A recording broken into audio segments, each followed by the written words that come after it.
Hello ಕರ್ನಾಟಕದ ಸ್ಪರ್ಧಾರ್ಥಿಗಳಿಗೆ ನಮಸ್ಕಾರಗಳು. ಈ ವಿಡಿಯೋದಲ್ಲಿ ನಾವು ಕರ್ನಾಟಕ PDO ಮತ್ತು ವಿಲೇಜ್ ಅಕೌಂಟೆಂಟ್ಗೆ ಸಂಬಂಧಪಟ್ಟಂತಹ ಪೇಪರ್ 2ದಲ್ಲಿ ಬರ್ತಕ್ಕಂತಹ ಸಾಮಾನ್ಯ ಕನ್ನಡದ ಪ್ರಶ್ನೆಗಳನ್ನು ಕೆಲವೊಂದಿಷ್ಟು ಡಿಸ್ಕಸ್ ಮಾಡೋಣ. ಅದಕ್ಕೋಸ್ಕರ ಹೊಸ ಬಂದಿರೋರು ಚಾನಲ್ಗೆ ಸಬ್ಸ್ಕ್ರೈಬ್ ಮಾಡಿಕೊಡ್ರಿ ಮತ್ತು ಕೊನೆವರೆಗೂ ನೋಡಿ. ಕ್ವಶನ್ಸ್ ತುಂಬ ಇಂಪಾರ್ಟೆಂಟ್ ಮತ್ತು ರಿಪೀಟ್ ಆಗೋ ಚಾನ್ಸಸ್ ತುಂಬ ಇರುತ್ತೆ. ಮೊದಲನೇ ಪ್ರಶ್ನೆ, ಟೊಂಕ ಕಟ್ಟು ಎಂದರೆ ಏನು ಅಂತ ಕೇಳಿದರೆ, ಸೊ ಟೊಂಕ ಕಟ್ಟು ಅನ್ನುವಂತಹ ನುಡಿಗಟ್ಟಿನ ಅರ್ಥವೇನು ಅಂತ ಅಂದರೆ ಇಲ್ಲಿ ಸರಿಯಾದಂತಹ ಉತ್ತರ ಆಪ್ಷನ್ ಡಿ ಆಗುತ್ತೆ ನೋಡಿ. ಸಿದ್ಧನಾಗು, ಟೊಂಕ ಕಟ್ಟಿ ಸಿದ್ಧನಾಗು ಅನ್ನುವಂಥದ್ದು ಇಲ್ಲಿ ಸರಿಯಾದಂತಹ ನುಡಿಗಟ್ಟಾಗುತ್ತೆ. ನೆಕ್ಸ್ಟ್ ಕ್ವಶನ್, ಇನ್ನು ಯಾರು ಸಬ್ಸ್ಕ್ರೈಬ್ ಮಾಡಿಲ್ಲ ಅಂತ ಸಬ್ಸ್ಕ್ರೈಬ್ ಮಾಡಿಕೊಡ್ರಿ. ಇನ್ನು ವರ್ಗೀಯ ವ್ಯಂಜನಗಳಲ್ಲಿನ ಒಟ್ಟು ಅಕ್ಷರಗಳು ಎಷ್ಟು ಅಂತ ಕೇಳಿದ್ದಾರೆ. ಸೊ ವರ್ಗೀಯ ವ್ಯಂಜನಗಳಲ್ಲಿ ಇರ್ತಕ್ಕಂಥ ಒಟ್ಟು ಅಕ್ಷರಗಳು ಎಷ್ಟಪ್ಪ ಅಂತ ಅಂದರೆ ಆಪ್ಷನ್ ಸಿ 25 ವರ್ಗೀಯ ವ್ಯಂಜನಗಳು ಕಂಡು ಬರ್ತವೆ. ಕ್ವಶನ್ಸ್ ಸಿಂಪಲ್ ಅನಿಸಿದ್ರು ಇಂಪಾರ್ಟೆಂಟ್ ಇರ್ತವೆ, ಯಾವುದನ್ನು ನೆಗ್ಲೆಕ್ಟ್ ಮಾಡೋಕೆ ಹೋಗ್ಬಿಡ್ರಿ. ನ ಅಕ್ಷರಗಳಿಗೆ ಈ ಹೆಸರಿದೆ ಅಂತ ಕೇಳಿದರೆ, ಸೊ ನ ಅನ್ನುವಂತಹ ಅಕ್ಷರಗಳಿಗೆ ಯಾವ ಹೆಸರುಗಳು ಅಂತ ಕರೀತಾರೆ ಅಂತ ಅಂದರೆ ಇವು ಮೂಗಿನಿಂದ ಉಚ್ಚರಿಸಲ್ಪಡುವ ಅನುನಾಸಿಕಗಳು ಅಂತ ಕರೆಯಲಾಗುತ್ತದೆ. ಅನುನಾಸಿಕಗಳು. ನೆಕ್ಸ್ಟ್, ಇನ್ನು ಇದು ಭವಿಷ್ಯತ್ ಕಾಲದ ವಾಕ್ಯವಾಗಿದೆ. ಕೆಳಗಿನವುಗಳಲ್ಲಿ ಯಾವುದು ಒಂದು ಭವಿಷ್ಯತ್ ಕಾಲದ ವಾಕ್ಯ ಅಂತ ಕೇಳಿದ್ದಾರೆ. ಸೊ ಇಲ್ಲಿ ಸರಿಯಾದಂತಹ ಉತ್ತರವಾಗುವುದು ಆಪ್ಷನ್ ಎ ನೋಡಿ. ಮಕ್ಕಳು ಶಾಲೆಗೆ ಹೋಗುವರು ಅನ್ನುವಂಥದ್ದು ಒಂದು ಭವಿಷ್ಯತ್ ಕಾಲದ ವಾಕ್ಯವಾಗಿದೆ. ಆಪ್ಷನ್ ಎ ಇಲ್ಲಿ ಸರಿಯಾದಂತಹ ಉತ್ತರ. ನೆಕ್ಸ್ಟ್, ಹೊತ್ತಾರೆ ಎಂಬ ಗ್ರಾಮ್ಯ ಪದಕ್ಕೆ ಈ ಅರ್ಥವಿದೆ. ಹೊತ್ತಾರೆ ಅನ್ನುವಂತಹ ಗ್ರಾಮ್ಯ ಪದಕ್ಕೆ ಯಾವ ಅರ್ಥವನ್ನು ನೀಡಲಾಗಿದೆ ಅಂತ ಕೇಳಿದ್ದಾರೆ. ಸೊ ಇಲ್ಲಿ ಸರಿಯಾದಂಥ ಉತ್ತರ ಆಪ್ಷನ್ ಬಿ ನೋಡಿ. ಏನಪ್ಪ ಅಂತಂದರೆ ಬೆಳಗಿನ ಸಮಯ ಅನ್ನುವಂಥದ್ದು ಹೊತ್ತಾರೆ ಎಂಬ ಗ್ರಾಮ್ಯ ಪದಕ್ಕೆ ಅರ್ಥವನ್ನು ನೀಡುತ್ತದೆ, ಬೆಳಗಿನ ಸಮಯ. ಇನ್ನು ಕಚೇರಿಯ ಅಧಿಕಾರಿಗಳನ್ನು ಪತ್ರದಲ್ಲಿ ಈ ಒಕ್ಕಣೆಯಿಂದ ಬೋಧಿಸಬೇಕು ಅಂತ ಕೇಳಿದ್ದಾರೆ. ಸೊ ಕಚೇರಿಯ ಅಧಿಕಾರಿಗಳಿಗೆ ಪತ್ರವನ್ನು ಬರೀಬೇಕಾದ್ರೆ ನಾವು ಈ ಒಂದು ಬೋಧಿಸುತ್ತೇವೆ ಅಂದರೆ ಆಪ್ಷನ್ ಸಿ ಮಾನ್ಯರೇ ಅನ್ನುವುದರೊಂದಿಗೆ ನಾವು ಪ್ರಾರಂಭಿಸುತ್ತೇವೆ. ಮಾನ್ಯರೇ ಅನ್ನುವಂತಹ ವ್ಯಾಖ್ಯಾನವನ್ನು ಬೋಧಿಸುತ್ತೇವೆ. ಇನ್ನು ಪತ್ರ ಬರೆಯುವಾಗ ಪ್ರತಿ ಪತ್ರದ ಬಲ ಮೇಲ್ತುದಿಯಲ್ಲಿ ಇದನ್ನು ಬರೆಯಬೇಕು ಅಂತ ಕೇಳಿದರೆ, ಸೊ ಪತ್ರ ಬರೀಬೇಕಾದ್ರೆ ಬಲ ಮೇಲ್ತುದಿಯಲ್ಲಿ ಏನನ್ನು ಬರಿತೀವಿ ಅಂತ ಅಂದರೆ ಆಪ್ಷನ್ ಬಿ ದಿನಾಂಕ ಮತ್ತು ಸ್ಥಳವನ್ನು ಬರೆಯಬೇಕಾಗುತ್ತದೆ ಪತ್ರದಲ್ಲಿ. ನೆಕ್ಸ್ಟ್,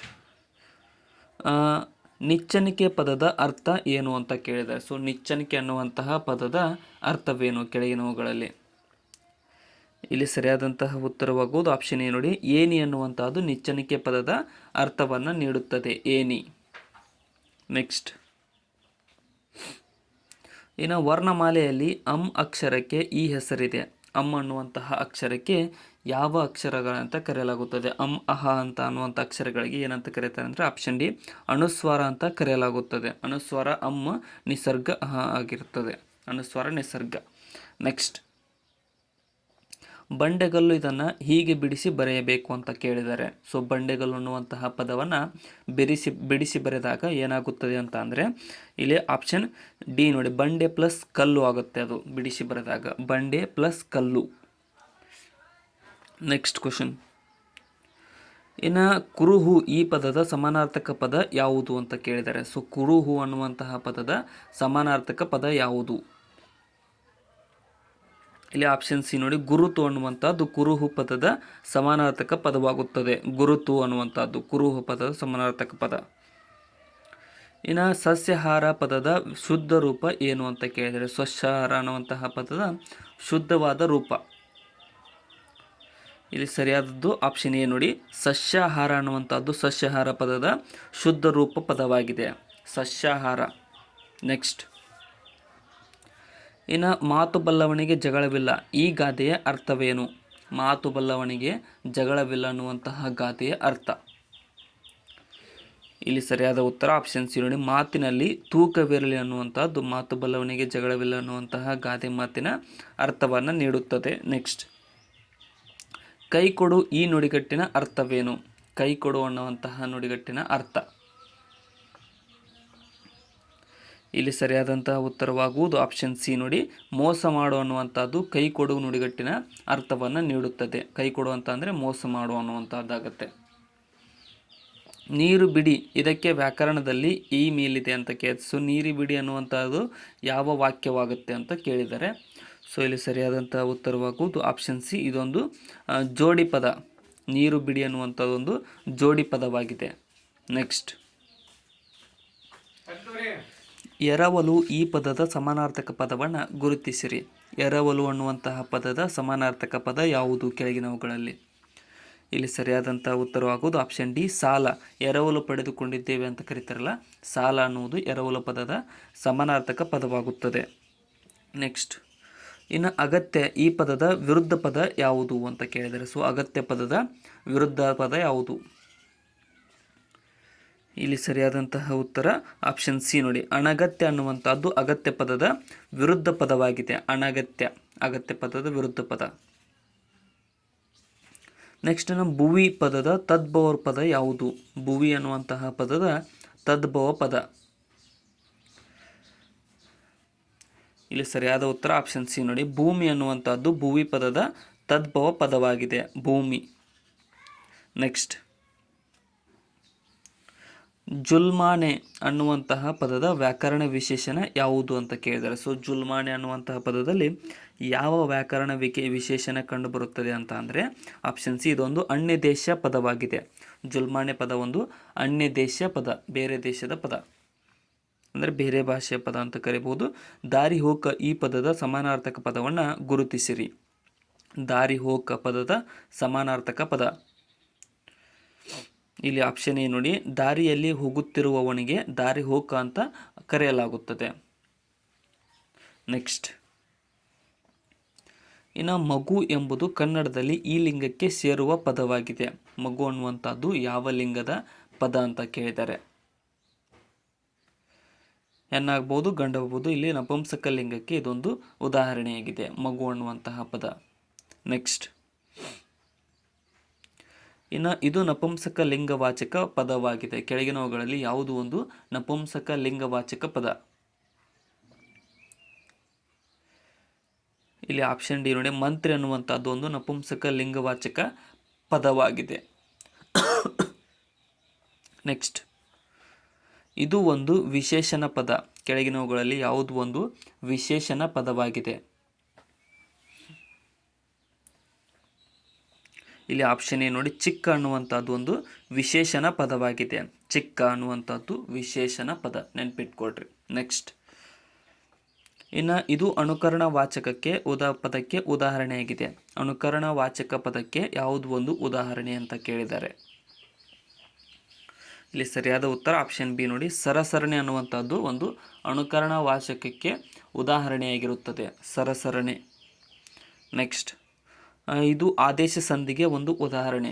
ಕೆಳಗಿನವುಗಳಲ್ಲಿ ಯಾವುದು ಒಂದು ಆದೇಶ ಸಂಧಿಗೆ ಉದಾಹರಣೆಯಾಗಿದೆ? ಇಲ್ಲಿ ಆಪ್ಷನ್ ಡಿ ನೋಡಿ, ಹಳಗನ್ನಡ ಅನ್ನುವಂತಹ ಪದವು ಒಂದು ಆದೇಶ ಸಂಧಿಗೆ ಉದಾಹರಣೆಯಾಗಿದೆ. ಆದೇಶ ಸಂಧಿಗೆ ಉದಾಹರಣೆ ಹಳಗನ್ನಡ. ನ್ಯಾಯವಾದಿ ಎಂಬುದು ಈ ಇಂಗ್ಲಿಷ್ ಪದಕ್ಕೆ ಸಮಾನಾರ್ಥಕವಾಗಿ ಬಳಕೆಯಾಗುತ್ತಿರುವ ಪದವಾಗಿದೆ. ನ್ಯಾಯವಾದಿ ಅನ್ನುವಂಥದ್ದು. ಇಲ್ಲಿ ಆಪ್ಷನ್ ಬಿ ನೋಡಿ, ಲಾಯರ್ ಅನ್ನುವಂತಹ ಪದಕ್ಕೆ ಸಮಾನಾರ್ಥಕ ಪದವಾಗಿದೆ. ಇದು ನ್ಯಾಯವಾದಿ ಅಂತ ಅಂದರೆ ಲಾಯರ್ ಅಂತ ಕರಿತೀವಿ. ನೆಕ್ಸ್ಟ್, ಇನ್ನು ಕೋಆರ್ಡಿನೇಟರ್ ಎಂಬುದಕ್ಕೆ ಬದಲಾಗಿ ಕನ್ನಡದಲ್ಲಿ ಬಳಕೆಯಾಗುತ್ತಿರುವ ಆಡಳಿತದ ಪದವಿದು ಯಾವುದು ಅಂತ ಕೇಳಿದರೆ. ಸೊ ಕೋಆರ್ಡಿನೇಟರ್ ಬದಲಾಗಿ ಯಾವುದು ಬಳಕೆಯಾಗುತ್ತದೆ ಅಂತ ಅಂದರೆ ಆಪ್ಷನ್ ಡಿ, ಸಂಯೋಜನಾಧಿಕಾರಿ ಅಂತ ಬಳಕೆಯಾಗುತ್ತದೆ. ಸಂಯೋಜನಾಧಿಕಾರಿ ಕೋಆರ್ಡಿನೇಟರ್ ಅಂತ ಅಂದರೆ. ಇನ್ನು ಪತ್ರಗಳಲ್ಲಿ ಅಡಕಗಳು ಎಂಬುದನ್ನು ಹೆಸರಿಸುವ ಸ್ಥಾನವಿದು ಅಂತ ಕೇಳಿದ್ದಾರೆ. ಸೊ ಪತ್ರಗಳಲ್ಲಿ ಅಡಕಗಳು ಎಂಬುದನ್ನು ಹೆಸರಿಸುವ ಸ್ಥಾನ ಯಾವುದು ಅಂತ ಅಂದರೆ ಆಪ್ಷನ್ ಸಿ, ಪತ್ರದ ಕೊನೆಯಲ್ಲಿ ಅಡಕಗಳನ್ನು ಹೆಸರಿಸಲಾಗುತ್ತದೆ, ಪತ್ರದ ಕೊನೆಯಲ್ಲಿ. ನೆಕ್ಸ್ಟ್, ಇನ್ನು ಇಂತಿ ನಿಮ್ಮ ಪ್ರೀತಿಯ ಎಂಬುದನ್ನು ಈ ಬಗೆಯ ಪತ್ರದ ಕೊನೆಯಲ್ಲಿ ಬಳಸಬಹುದು. ಇಂತಿ ನಿಮ್ಮ ಪ್ರೀತಿಯ ಅನ್ನುವಂಥ ಪದವನ್ನು ಯಾವ ಪತ್ರದಲ್ಲಿ ಬಳಸಲಾಗುತ್ತದೆ ಅಂದರೆ ಆಪ್ಷನ್ ಬಿ ಏನಂತ, ತಂದೆಗೆ ಬರೆದ ಪತ್ರದಲ್ಲಿ ಇಂತಿ ನಿಮ್ಮ ಪ್ರೀತಿ ಅಂತ ಬಳಸಲಾಗುತ್ತದೆ. ಆಪ್ಷನ್ ಬಿ ಇಲ್ಲಿ ಸರಿಯಾಗಿದೆ. ನೆಕ್ಸ್ಟ್, ಇದು ಕ್ರಿಯೆಯು ನಡೆಯುತ್ತಾ ಇರುವುದನ್ನು ಹೇಳುವ ವಾಕ್ಯವಾಗಿದೆ. ಕೆಳಗಿನವುಗಳಲ್ಲಿ ಯಾವುದು ಕ್ರಿಯೆಯು ನಡೆಯುತ್ತಿರುವುದನ್ನು ಹೇಳುವ ವಾಕ್ಯವಾಗಿದೆ ಅಂತ ಕೇಳಿದ್ದಾರೆ. ಸೊ ಇಲ್ಲಿ ಸರಿಯಾದಂಥ ಉತ್ತರ ಆಪ್ಷನ್ ಡಿ ನೋಡಿ, ನಾಯಿಯು ಓಡುತ್ತಿದೆ ಅನ್ನುವಂಥದ್ದು ಒಂದು ಕ್ರಿಯೆಯು ನಡೆಯುವುದನ್ನು ಹೇಳುತ್ತಿರುವ ವಾಕ್ಯವಾಗುತ್ತದೆ. ನೆಕ್ಸ್ಟ್, ಇನ್ನು ಸಂಭವನಾರ್ಥಕ ವಾಕ್ಯಕ್ಕೆ ಯಾವುದು ಉದಾಹರಣೆ? ಕೆಳಗಿನವುಗಳಲ್ಲಿ ಯಾವುದು ಒಂದು ಸಂಭವನಾರ್ಥಕ ವಾಕ್ಯಕ್ಕೆ ಉದಾಹರಣೆಯಾಗಿದೆ? ಬ್ಯಾಕ್ಗ್ರೌಂಡ್ ನಾಯ್ಸ್ ಇದೆ, ಅಡ್ಜಸ್ಟ್ ಮಾಡಿಕೊಡ್ರಿ.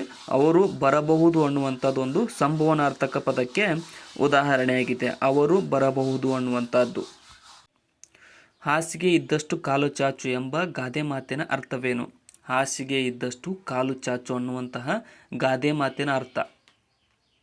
ಇಲ್ಲಿ ಆಪ್ಷನ್ ಡಿ ನೋಡಿ, ಆದಾಯದ ಮಿತಿಯೊಳಗೆ ಖರ್ಚು ಮಾಡುವ ಅನ್ನುವಂಥದ್ದು ಹಾಸಿಗೆ ಇದ್ದಷ್ಟು ಕಾಲು ಚಾಚು ಎಂಬ ಗಾದೆ ಮಾತಿನ ಅರ್ಥವನ್ನು ನೀಡುತ್ತದೆ. ಇನ್ನು ಇಲ್ಲ ಎಂಬ ಪದಕ್ಕೆ ವ್ಯಾಕರಣದಲ್ಲಿ ಏನು ಹೆಸರಿದೆ ಅಂತ ಕೇಳಿದ್ದಾರೆ. ಸೊ ಇಲ್ಲ ಅನ್ನುವಂತಹ ಪದಕ್ಕೆ ಯಾವ ಹೆಸರಿನಿಂದ ಕರೆಯಲಾಗುತ್ತದೆ ವ್ಯಾಕರಣದಲ್ಲಿ ಅಂತ ಅಂದರೆ ಇಲ್ಲಿ ಸರಿಯಾದಂಥ ಉತ್ತರ ಆಪ್ಷನ್ ಸಿ ನೋಡಿ, ಅವ್ಯಯ ಅಂತ ಕರೆಯಲಾಗುತ್ತದೆ. ಇಲ್ಲ ಎಂಬ ಪದಕ್ಕೆ ಅವ್ಯಯ ಅನ್ನು ಕರೆಯಲಾಗುತ್ತದೆ. ನೆಕ್ಸ್ಟ್, ಇನ್ನು ಕಣ್ಣಿಗೆ ಎಣ್ಣೆ ಬಿಟ್ಟುಕೊಂಡು ನೋಡು ಎಂಬ ನುಡಿಗಟ್ಟಿನ ಅರ್ಥ ಏನು? ಕಣ್ಣಿಗೆ ಎಣ್ಣೆ ಬಿಟ್ಟುಕೊಂಡು ನೋಡು ಅನ್ನುವಂತಹ ನುಡಿಗಟ್ಟಿನ ಅರ್ಥ.